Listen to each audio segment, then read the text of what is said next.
জয় শ্রীকৃষ্ণ, রাধে রাধে।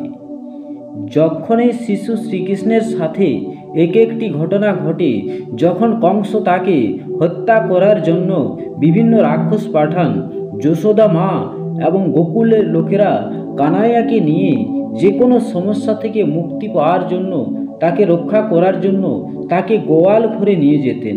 এর থেকে অনুসরণ করে পবিত্র মা গরু ও গোবরের গুরুত্ব আমরা পাই। তো বন্ধুরা, ৩৩ কোটি দেবী দেবতা বাস করেন এই গোমাতার মধ্যে। তাই গোমাতা আমাদের মা। যে বাড়িতে গোমাতা থাকে তার পরিবেশ খুবই পবিত্র, যেহেতু সমস্ত দেবদেবী এই গোমাতার মধ্যে বিরাজমান। তাই আমরা এই গোমাতাকে সাধারণ প্রাণী হিসেবে বিবেচনা করি না। হিন্দু ধর্মে আমরা এই গোমাতাকে খুব পবিত্র এবং পূজনীয় বলে থাকি, বা আমরা পুজো করে থাকি এই গোমাতাকে, যেহেতু এই গোমাতার মধ্যে ৩৩ কোটি দেবী দেবতা বাস করে থাকেন। কিন্তু বন্ধুরা, আজ আমি এই ছোট্ট ভিডিওর মাধ্যমে এই একটি বার্তা নিয়ে এসেছি, যে বার্তাটি হচ্ছে বন্ধুরা, যে আমরা গোমাতাকে পুজো করে থাকি। গোমাতা হিন্দু শাস্ত্রে পূজনীয়, কিন্তু এর পাশাপাশি আপনারা দেখে থাকবেন অসুরের পুজো করা হয়ে থাকে। আমরা অসুরের পুজো করি কেন? মহিষাসুর অর্থাৎ মহিষাসুর অসুর। তাহলে আমরা যদি গোমাতার পুজো করে থাকি, সেই সাথে আমরা অসুরের পুজো করি কেন?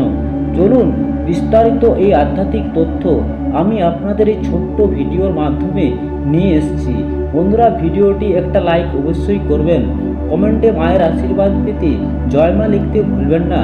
আর সম্পূর্ণ ভিডিওটি দেখার জন্য অনুরোধ রইল। এক সময় দেবতাদের স্বর্গরাজ্য থেকে বিতাড়িত করেছিলেন অসুররা, আর রাগ করেছিলেন তারা স্বর্গরাজ্য। বিভিন্ন অনন্যপায় হয়ে দেবতারা শরণাপন্ন হলেন ব্রহ্মার কাছে, অর্থাৎ ব্রহ্মার কাছে গেলেন। ব্রহ্মা দেখলেন তার তো কিছু করার নেই।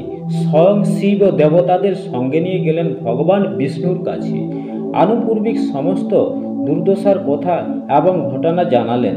বিগলিত হৃদয় বিষ্ণুকে অনুরোধ করলেন তাদের রক্ষা করতে, কারণ মহিষাসুর পুরুষের অবৈধ হয়েছেন ব্রহ্মারই বরে।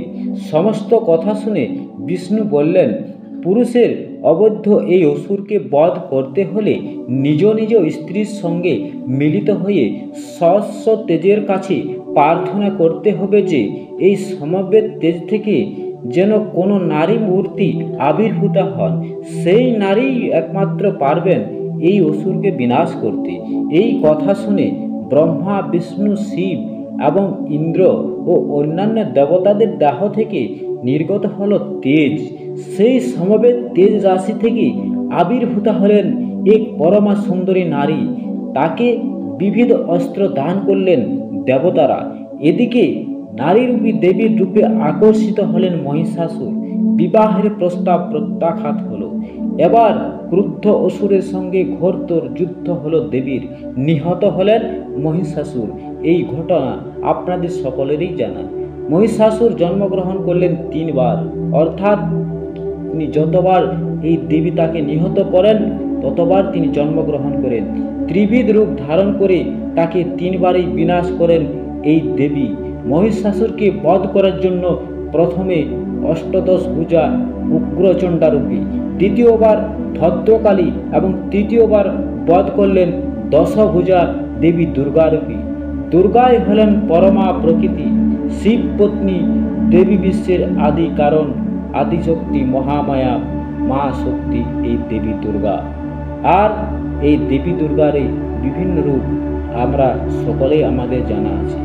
ঠিক রাত্রিকালে স্বপ্নে ভদ্রকালী মূর্তি দেখলেন মহিষাসুরের, শুরু করলেন তার আরাধনায় প্রীত ও প্রসন্ন দেবী প্রসন্ন হয়ে গেলেন। নিবেদিত হৃদয় মহিষাসুরকে জানালেন, মহিষাসুর দেবীকে জানালেন, আপনার হাতে মৃত্যুর জন্য কোনো দুঃখ বা ক্ষোভ আমার এতটুকু নেই, কিন্তু আপনার সঙ্গে আমিও যাতে সকলের পূজিত হয় তারই ব্যবস্থা করুন মাতা দেবী। এছাড়া আর কিছুই চাই না আমি। দেবী ভদ্রকালী তখন আশীর্বাদ করে বললেন, উগ্রচণ্ডা, ভদ্রকালী আর দুর্গা, এই তিন মূর্তিতে আমার পদলগ্ন হয়ে তুমি সবসময় পূজিত হবে, দেবতা, মানুষ ও রাক্ষসদের। তাই এই মাতা শক্তি, আদ্যাশক্তি, মহামায়ার আশীর্বাদে এই মহিষাসুর অর্থাৎ মহিষাসুর বা অসুর আজও আমরা দেবতা রূপে তাকে আমরা পুজো করে থাকি এবং দেবতা রূপে এই মহিষাসুর পূজিত হয়ে থাকেন। এই পৌরাণিক কাহিনীর তথ্য থেকে জানা যায় যে আমরা মহিষাসুর অর্থাৎ অসুরকে আমরা পুজো করে থাকি। বন্ধুরা, এই আধ্যাত্মিক তথ্য, পৌরাণিক তথ্য দেখে আপনাদের কেমন লাগলো কমেন্টে জানাবেন। চ্যানেলে নতুন হয়ে থাকলে চ্যানেলটিকে সাপোর্ট করবেন এবং সাবস্ক্রাইব করতে ভুলবেন না। আমার এই চ্যানেলে বিভিন্ন ধরনের আধ্যাত্মিক গুরুত্বপূর্ণ তথ্য, সব রকমের তথ্য সর্বপ্রথম আমার এই চ্যানেলে পাবেন। তাই চ্যানেলটিকে অবশ্যই সাপোর্ট করে পাশে থাকুন। সকলে ভালো থাকুন, সুস্থ থাকুন। ধন্যবাদ।